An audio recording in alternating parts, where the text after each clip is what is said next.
20வது நாள் போரில் நேற்று நடத்தின தாக்குதல்கள் 64வது முறையாக தாக்குதல்கள் ஈரான் தாக்கியுள்ளது. இதில் இஸ்ரேலோட எண்ணெய் சுத்திகரிப்பாலை ஹைஃபால இருக்கக்கூடிய கிடங்கையும் தாக்கியிருக்காங்க. பெருத்த சேதம் நடந்துள்ளது. சவுத் பார்ஸ் அப்படின்னு சொல்லக்கூடிய உலகத்துக்கு 13 ஆண்டுகளுக்கு தேவையான ரிசர்வ்ஸ் அதில் இருக்கு. அவ்வளோ எண்ணெய் இருக்கு. எடுத்தா மொத்த உலகத்துக்கே கொடுத்தா கூட 13 ஆண்டுகளுக்கு வரும். அவ்வளோ பெரிய ரிசர்வ் நேற்று இஸ்ரேல் தாக்கிச்சு. அந்த ராஸ்லஃபான் ரிஃபைனரியும் சேர்த்து அடிச்சிருக்காங்க. இதனால 17% LNG உற்பத்தி, சுத்திகரிப்பு உற்பத்தி பாதிக்கப்பட்டுள்ளது. இதனால கேஸ் தட்டுப்பாடு இன்னும் அதிகரிக்கும். இந்தியாவிலையும் உலகம் ஃபுல்லான இந்தியா விதிவிலக்கா? உலகத்தோட 1/5 of the oil, 20 million barrel oil இந்த பகுதியிலேருந்து தான் வருது. அந்த 20 மில்லியன் பேரல் ஆயிலே இன்னைக்கு கேள்விக்குறி ஆக்கப்பட்டுள்ளது இந்த சவுத் பார்ஸ் அடிச்சப்புறம். இன்னொரு பக்கம் சவுத் பார்ஸ் அடிச்சதுக்கு ட்ரம்ப் என்ன சொல்லியிருக்காரு? எனக்கு தெரியாது, எனக்கு தெரிஞ்சு இது நடக்கலை, நான் பொறுப்பில்லை அப்படின்னு இருக்காரு. ஒன்று, ட்ரம்ப்புக்கு உண்மையாவே யாரும் சொல்லலை, இல்லை சொல்லியிருப்பாங்க இவருக்கு புரியல, இல்லை சொல்லியிருப்பாங்க புரிஞ்சிருக்காங்க போய் சொல்றாரு. ஈரான் போர் புரியும் தன்மை குறைந்துள்ளது. அது இல்லை நான் சொல்லல. ஈரான் போரில் ஜெயிக்கிறதா என்று கேட்டால் இல்லை. மிலிட்டரிலி ஸ்பீக்கிங், இராணுவ ரீதியில் பேசினால் இந்த போர் அமெரிக்கா தான் சற்றே கை ஓங்கியுள்ளது. ஸோ ஈரான் சரண்டர் ஆகிறதுக்கான வாய்ப்போ, ஈரான் அரசியல் ரீதியாக ஸ்திரத்தன்மை இழப்பதற்கான வாய்ப்போ தற்போதைக்கு இல்லை. அமெரிக்கா நேரடியாக நிலத்தாக்குதலை நடத்துவதற்கான வாய்ப்பும் மிக குறைவு. முதல்ல $50 பில்லியன் கேட்டவங்க இன்னைக்கு $200 பில்லியன் கேட்டிருக்காங்க. இது சண்டைக்கு. புரியுதுங்களா? அப்ப சேதங்கள் எந்த அளவுக்கான சேதங்கள் நடந்துட்டு இருக்கிறத நீங்க புரிஞ்சுக்கோங்க. மொத்த போரே இப்போ எந்த ஒரு கட்டத்தை எட்டி இருக்கிறதுனா, யாரோட கை ஓங்கி இருக்கிறது, யாருக்கு பார்கெனிங் சிப் அதிகமாக இருக்கு. இஸ்ரேல் ஒரு பக்கம் லெபனான் மீது மிகப்பெரிய அளவில் தாக்குதல்கள் நடத்தி கொண்டு இருக்கிறது. நேற்று 22 மாடி கட்டிடத்தை தகர்த்திருக்காங்க. யூஸ் பண்ணக்கூடிய குண்டுகள் ஒயிட் பாஸ்பரஸ் ப்ரொஹிபிட்டட் குண்டுகளை யூஸ் பண்ணிட்டு இருக்காங்க. அதே போல் இஸ்ரேல் மேல ஈரானும் கிளஸ்டர் குண்டுகளை யூஸ் பண்ணிட்டு இருக்காங்க. இந்த போர் வரைமுறையற்ற போராகவும் நெறிமுறையற்ற போராகவும் மாறிக்கொண்டு இருக்கிறது. ஸோ பிரிக்ஸ்ல இருந்து ரஷ்யா கிட்ட இருந்து ஏதோ சிக்னல் வந்திருக்கு, பேச்சுவார்த்தைக்கான சிக்னல். அதை இந்தியா முன்னெடுத்து இருக்கிறது. வரப்போற நாட்களில் இஸ்ரேல் கிட்ட இந்திய பிரதமர் பேசுவதற்கான வாய்ப்பு இருக்கிறதாக தகவல்கள் நமக்கு தெரிவிக்கின்றன.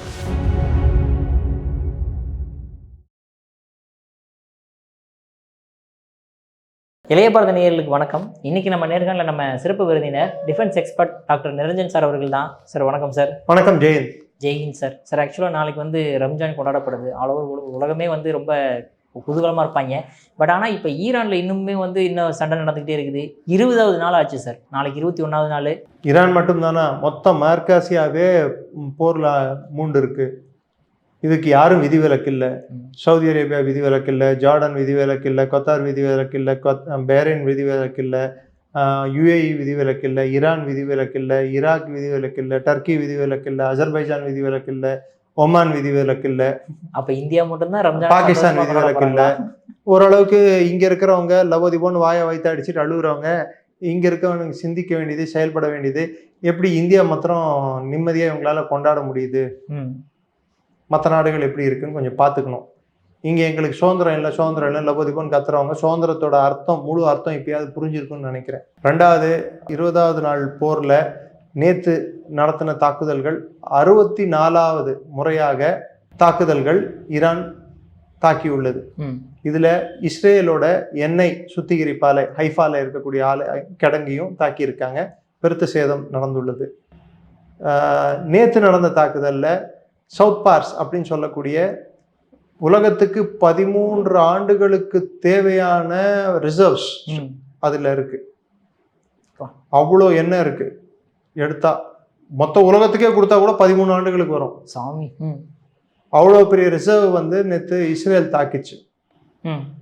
அதுக்கு பதில் தாக்குதல் கொடுக்கும் விதமாக கொத்தாரோட நார்த் ஃபீல்டு, அது எப்படின்னா கொத்தார் எல்லையில இருக்கிறத நார்த் ஃபீல்டுன்னுவாங்க, ஈரான் எல்லையில இருக்கிறத சவுத் பார்ஸ் அப்படின்வாங்க. பக்கத்துல தான், ரெண்டு பேரும் ஷேர் பண்ணிக்கிறாங்க. அதை அதோட ரிஃபைனரி தான், அந்த சுத்திகரிப்பாலை தான் ராஸ் லஃபான். அந்த ராஸ் லஃபான் ரிஃபைனரியும் சேர்த்து அடிச்சிருக்காங்க.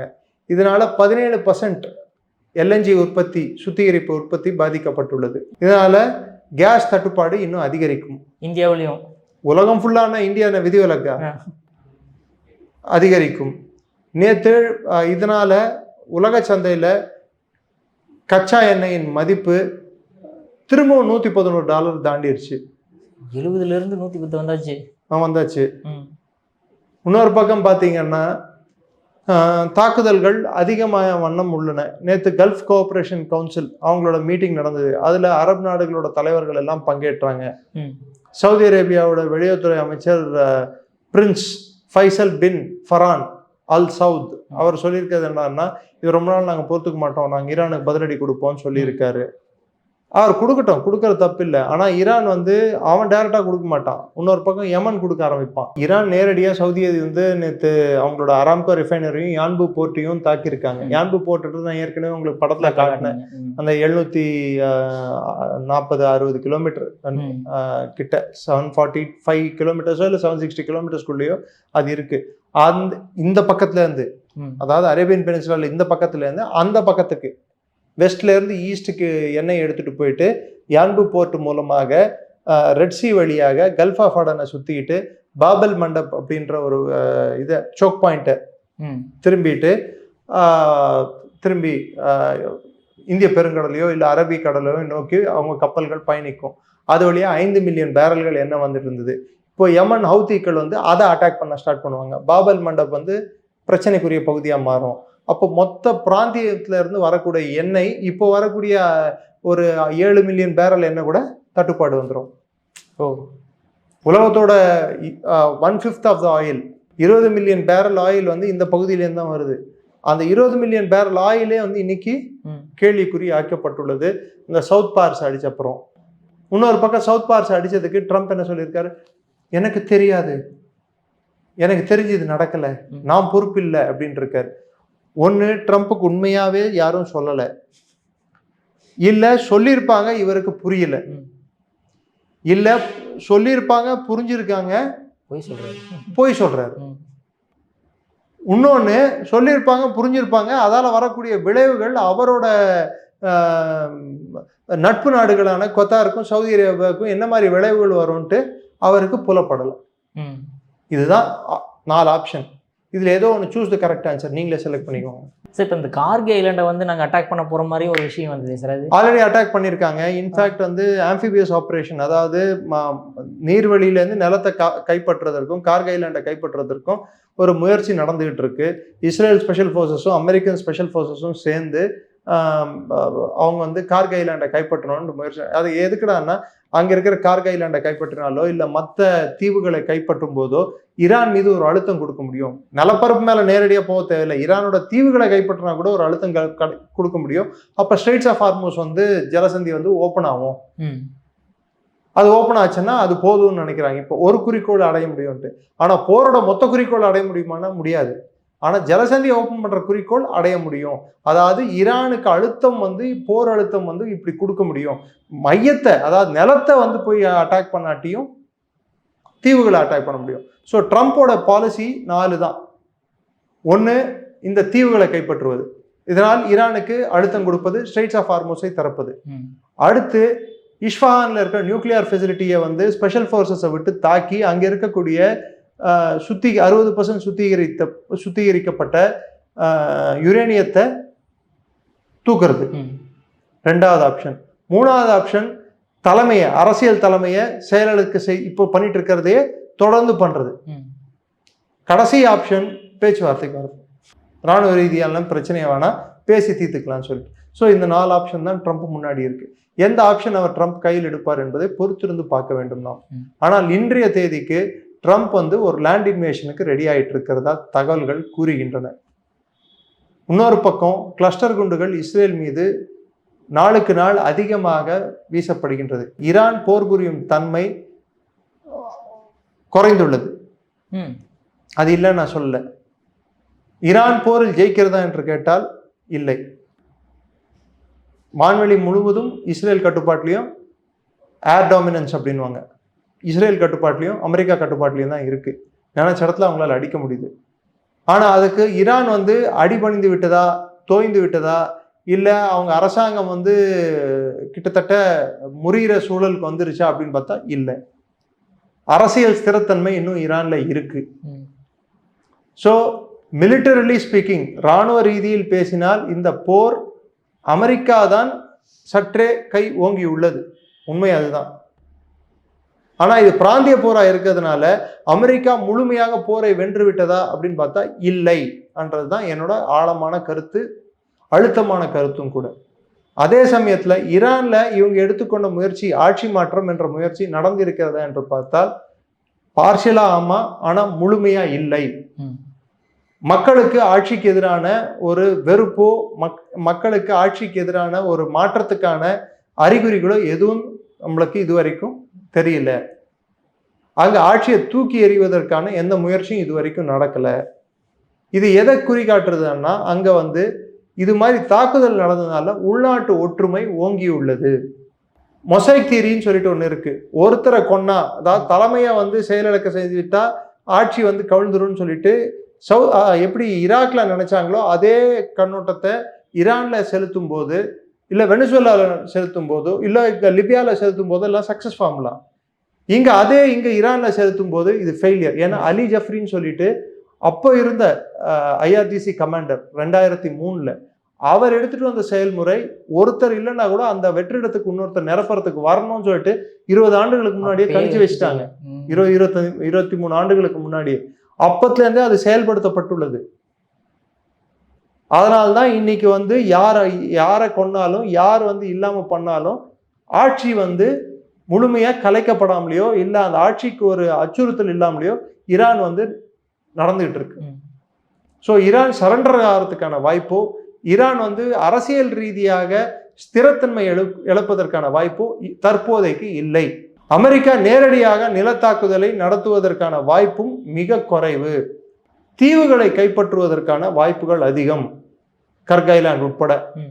அதற்கு பதிலடி கொடுக்கிறது வந்து மற்ற அரபு நாடுகளில் இருக்கக்கூடிய ஆயில் இன்ஃப்ராஸ்ட்ரக்சர், எண்ணெய் வளங்களை, சுத்திகரிப்பு ஆலைகளை எல்லாத்தையும் தாக்குவாங்க ஈரான். அப்போ முழு நேர பிராந்திய போரா இது மாறும். அப்போ உலகத்தின் அழுத்தம் அமெரிக்கா மீது இருக்கும். ட்ரம்பின் அட்வைசரான பீட்டர் ஹெக்ஸத், ட்ரம்பின் இன்னொரு அட்வைசரான மார்க்கோ ரூபியோ, போர் மந்திரியும் வெளியுறவுத்துறை மந்திரியும், 2 பேரும் என்ன பண்றாங்க, என்ன பேசுறாங்கன்னு அவங்களுக்கு புரிய மாட்டேங்குது. முதல்ல $50 பில்லியன் கேட்டவங்க இன்னைக்கு $200 பில்லியன் கேட்டிருக்காங்க. இது சண்டைக்கு. புரியுதுங்களா? அப்ப சேதங்கள் எந்த அளவுக்கான சேதங்கள் நடந்துட்டு இருக்கிறத நீங்க புரிஞ்சுக்கோங்க. கெரால்ட் ஃபோர்டு கிட்டத்தட்ட 30 மணி நேரமா தீப்பத்தி எரிஞ்சிட்டு இருக்கு கெரால்ட் ஃபோர்டு ஷிப்ல. கேட்டா லாண்ட்ரியில பத்தின தீ வந்து மொத்தமா பரவிடுச்சான். நம்புற மாதிரி இல்லை எனக்கு.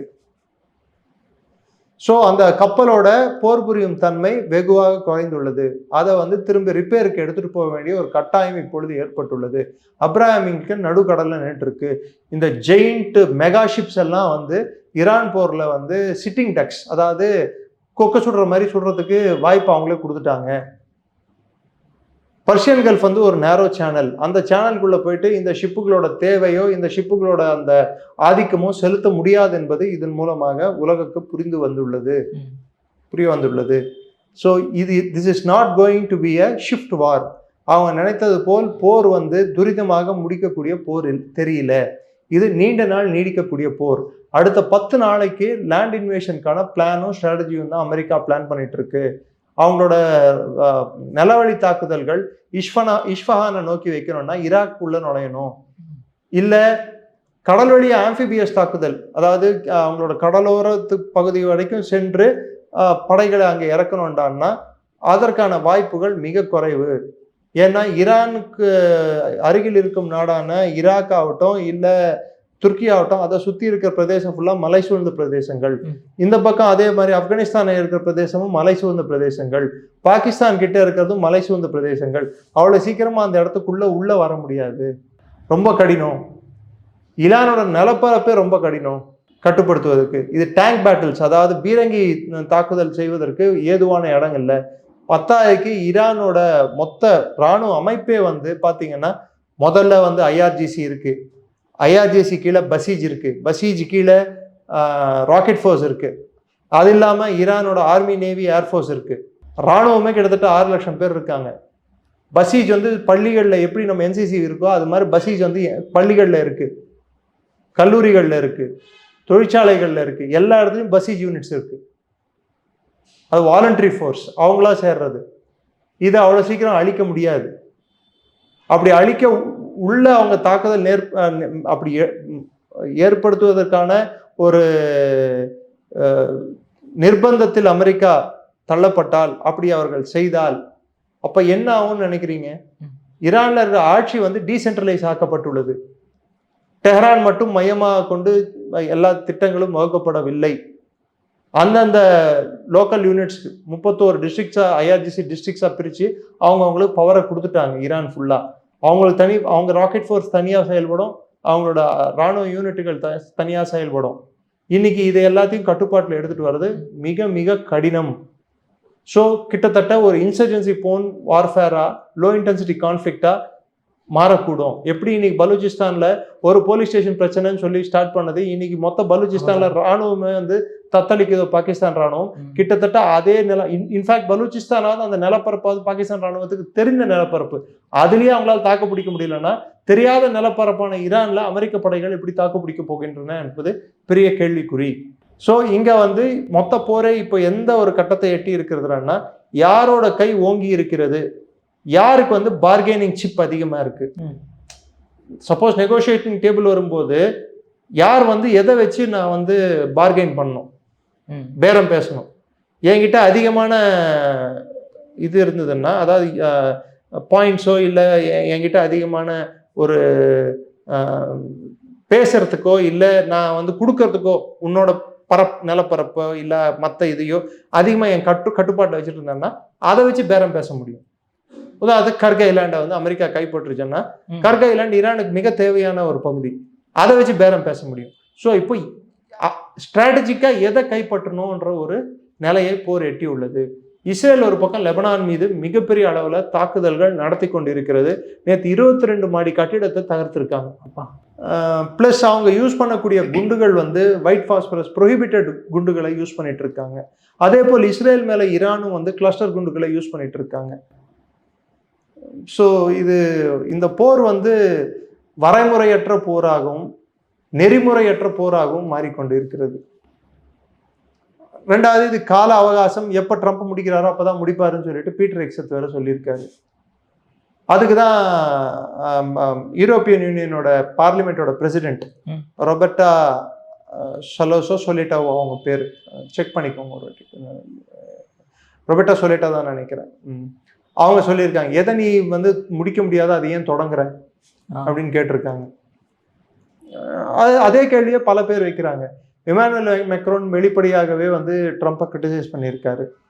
இது நடுவில் இந்திய பிரதமர் வந்து மலேசிய பிரதமருக்கும் ஒமான் அரசருக்கும் ஜார்டன் மன்னருக்கும் பிரெஞ்சு ஜனாதிபதிக்கும் ஃபோனில் பேசியிருக்கார். ஸோ பிரிக்ஸ்ல இருந்து ரஷ்யா கிட்ட இருந்து ஏதோ சிக்னல் வந்திருக்கு, பேச்சுவார்த்தைக்கான சிக்னல். அதை இந்தியா வந்து முன்னெடுத்து இருக்கிறது. வரப்போற நாட்களில் இஸ்ரேல் கிட்ட இந்திய பிரதமர் பேசுவதற்கான வாய்ப்பு இருக்கிறதாக தகவல்கள் நமக்கு தெரிவிக்கின்றன. அமெரிக்கா வந்து கிட்டத்தட்ட என்ன செய்வது தெரியாமல் முழிக்கிறார்கள். ஏன்னா அவங்க நினைச்சது ஒன்று, நடக்கிறது இன்னொன்று. தென் அவங்க வந்து இவ்வளோ தூரம் இத்தனை நாள் இந்த போர் நீடிக்கும்ன்ட்டு அவங்க எதிர்பார்க்கல. இஸ்ரேலே கூட இன்னொரு 10-15 நாள் போர் நீடிச்சதுன்னா இஸ்ரேலில் தாக்கு பிடிக்க முடியாது. இது மாதிரி ஒரு முழு நேர போரை 2006 31 நாள்ல லெபனான்ல இருந்து பின்வாங்கினாங்க. அதே மாதிரி லெபனான்ல 82 போர்லையும் பின்வாங்கினாங்க. இஸ்ரேல் எப்பயுமே வந்து அவங்களோட நிலப்பரப்பு காரணமாகவும் அவங்களோட இராணுவ பலம் காரணமாகவும் அது ரெண்டாவது ஈரானுக்கும் இஸ்ரேலுக்கும் இருக்கக்கூடிய அந்த தூரம், ரெண்டு நாடுகளுக்கு இருக்கக்கூடிய அந்த டிஸ்டன்ஸ், எவ்வளோ தொலைவில் ஈரான் இருக்கிறது, எவ்வளோ தொலைவில் இஸ்ரேல் இருக்கிறது. There is no contiguous territory. ஒரு சேர்ந்த போல இருக்கக்கூடிய எந்த ஒரு எல்லையும் அவங்க ரெண்டு பேருக்கு இல்லை. அவ்வளோ தூரத்தில் இவங்க ஆப்ரேட் பண்ணணும்னா அது பெரிய கஷ்டம். சப்போஸ் இஸ்ஃபஹான்ல இருந்து நான் சொன்னேன் பாருங்க ஏற்கனவே, இந்த 440 460 கேஜி யுரேனியம் தூக்கணும்னா இவங்க வந்து கிட்டத்தட்ட 1000 ஸ்பெஷல் ஃபோர்ஸஸ் அனுப்பணும். இஸ்ஃபான் கிட்டத்தட்ட சென்ட்ரல் ஈரான்ல இருக்கு, வெஸ்ட் பக்கம் இருக்கு, ஈரானோட மேற்கு பக்கம் இருக்கு, ஆனா கிட்டத்தட்ட சென்டருக்கு வந்துடும். ஸோ அங்க அனுப்பணும்னா ஈராக் வழியா அனுப்பணும், இல்ல துருக்கி வழியா அனுப்பணும். ஈராக்கும் டர்க்கியும் பர்மிஷன் கொடுக்குமா? சரி, இஸ்ரேல் ஃபோர்ஸஸ் வந்து அங்க போய் கைப்பற்றி அதை எடுத்துட்டு வரதுக்குள்ள எவ்வளவு பெரிய உயிர் சேதம் ஏற்படும். இப்போ யுஎஸ்எஸ் ட்ரிப்போலின்னு சொல்லிட்டு ஆம்பிபியஸ் ஷிப்பை வந்து சில தீவுகளை பிடிப்பதற்கு யூஎஸ் அனுப்பிட்டு இருக்கு 2000 மெரைன்ஸை வச்சு. ஸோ அவர்களுக்கு ஏதாவது ஒன்று பெரிய ஆபத்து நடந்தாலோ, ஈரான் அதை தாக்கினாலோ, உயிரிழப்புகள் நடந்தாலோ, Trump can pretty well forget his presidency, அவரோட பதவி பறி போகும். இந்த சூழலை போர் எட்டி உள்ளது. ஆனால் போரில் ஒரு வழியாக பார்த்தால் இஸ்ரேலின் தந்திரமானது ஈரானின் தலைமையை அழித்து கொண்டே இருந்தால் ஈரான் ஒரு சமயத்தில் அடிபணிஞ்சிடும்னு சொல்லிட்டு அவங்க யோசிக்கிறாங்க. புரியுது சார். உங்கள் அற்புதமான கருத்தில் இளைஞரோட பந்தருக்கு மிக்க நன்றி சார். நன்றி ஜெயின்.